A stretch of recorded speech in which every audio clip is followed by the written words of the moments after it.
저는 28살, 남편은 31살의 신혼부부입니다. 소득은 높은 편이라서 신혼특공이나 신이타 모두 불가능하고 가점도 높지 않아서 일반 분양도 힘들 것 같다라고 얘기를 하셨네요. 사실 저희가 집 나이도 많지 않은 편이고 살고 있는 전셋집도 안정적으로 살 수 있을 것 같다라고 얘기를 하셨고요. 이 상황에서 주택을 빨리 매매하는 게 좋을지 지금 시장이 조금 나아지길 기다리는 게 좋을지 고민입니다. 상황이 조급하지도 않은데 집값이 올라가는 거 보면 사야 하나 싶고 왔다 갔다 하네요 라고 얘기를 하셨죠.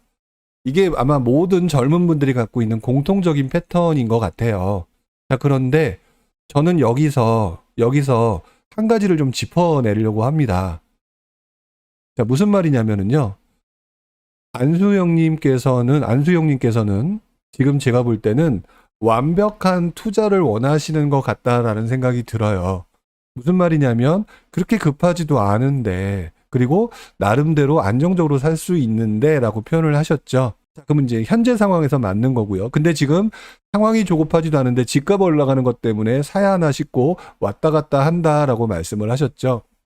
근데 저는 이거를 가지고 이게 맞습니다고 말씀을 드리기에는 아마 와닿지는 않을 거라고 생각을 해요. 왜 그러냐면 이거는 경험해 보지 않고서는 절대 느껴지지가 않는 부분이거든요. 근데 저는 그럼에도 불구하고 꼭 말씀을 좀 드립니다. 하시라고요. 자, 왜 사라고 말씀을 드리냐면은요. 일단 지금 현재 본인의 상황은 굉장히 안정적입니다. 4년간 안정적으로 살 수 있다고 하셨으니까. 문제는요. 4년간 안정적으로 살 수 있는 이 전세 가격이요. 4년 후 어떻게 될까요? 자, 앞으로 상승장이 될지 침체장이 될지는 아무도 모릅니다. 자, 그런데 4년간, 지금 현재 오늘인가 어저께인가 신문을 보니까 이런 말이 나왔었어요. 지금 현재 가격대가, 전세 가격대가 뭐 3개로 나누었다라는 기사를 제목만 잠깐 봤는데, 뭐 3개로 나눠진 것이 어떻게 나눠지는지는 잘 모르겠어요. 다만 지금 현재 쉽게 이해할 수 있는 것 중에 하나는 최소한 2개로 나눠져 있겠죠. 첫 번째, 계약갱신 청구권을 쓴 집은 전세가가 굉장히 낮게 형성돼 있을 거고요. 왜냐하면 5%밖에 오르지 못했으니까. 자, 그런데 그렇지 않은 집은 지금 현재 이제 막 그 집을 구입해서 전세가 나온 집은 아마 그 5% 올라간 집보다 굉장히 높은 가격이 되겠죠. 자, 그러면 이 집주인 입장에서 한번 생각을 해보십시오. 아, 우리 집주인은 달라라고 얘기하는 건 개인 상황이고요. 대부분의 집주인 입장에서 한번 생각을 해보자는 거죠. 이런 부분을 우리 젊은 분들은 생각을 하지 못하시는 것 같아요. 자, 지금 예를 들어 극단적으로 한번 얘기를 해보겠습니다. 전세 가격이 지금 4억입니다. 5% 인상을 해서요. 자, 그런데 그 옆에 있는 집이 예를 들어서 한 5억 5천이라고 해볼게요. 지금 현재 전세 가격이. 그러면 솔직히 냉정하게 말하면 나는 지금 4억에 싸게 살고 있는 건 맞는데 그 옆에 있는 실제 거래 가격은 5억 5천이라는 거죠. 그러면 5억 5천이 되게 되면은요. 4년 후에 내가 그 집을 전세로 그대로 유지하려고 할 때 어떤 상황이 될 거냐면 아마 집주인이 천사가 아닌 이상에는 5억 5천을 받으려고 하겠죠. 그렇지 않나요? 자, 그런데 5억 5천이라고 말하는 것도 굉장히 낙관적으로 얘기한 내용일 겁니다. 왜?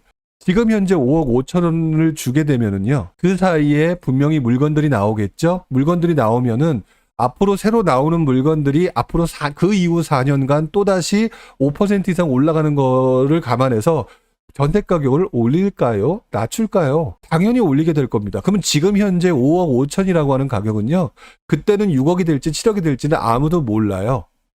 자, 그러면 그때 나는 무슨 짓을 해야 되냐면 지금 4억에 살고 있기 때문에 안정적이라고 하는 꿀 빠는 듯한 느낌을 가지고 있지만 앞으로 2년 후, 3년 후에 어떤 상황이 됐을 때 내가 들어가야 되는 그 집은 6억이 될지 7억이 될지 8억이 될지 그것도 지금이면 6억이나 7억을 주고 살 수 있는 집이 있다면 지금의 안정에 추구하다 보면 그때 시점에 6억짜리 7억짜리 주택을 지금이면 살 수 있었는데 그때 가면 그 집을 전세로 들어갈 수밖에 없는 상황이 만들어진다는 것이죠. 이게 우리나라에서 나타났던 전형적인 현상들의 모습이기도 해요.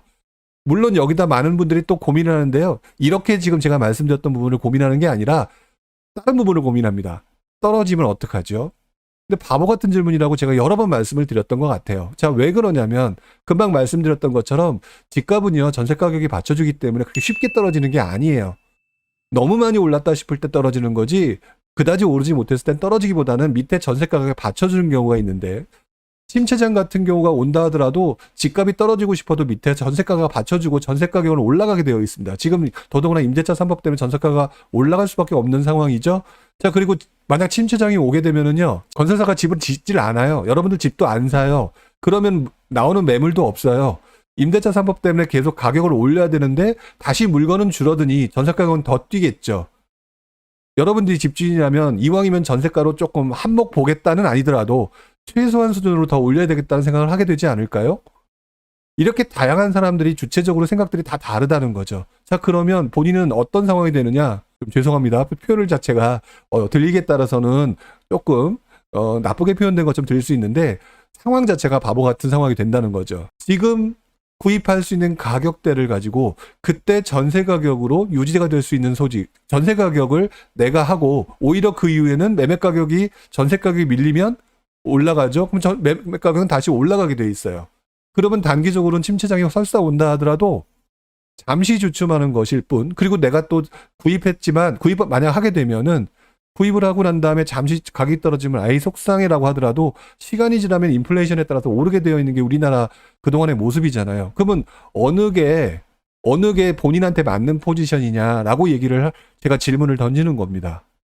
그런데 20대 후반에서 30대 초반, 심지어는 40대 되는 전세를 거주하시는 사람들 중에 상당수가 이러한 시장에서 일어나는 메커니즘은 하나도 이해하지 못한 채 떨어지면 손해라는 거에 대해서 회피하고 싶어 하는 심리, 지금 편한데 왜 지금 이렇게 하느냐라고 하는 것에 대해서 안주하려고 하는 심리, 이런 것들이 맞물려 돌아간다는 거죠.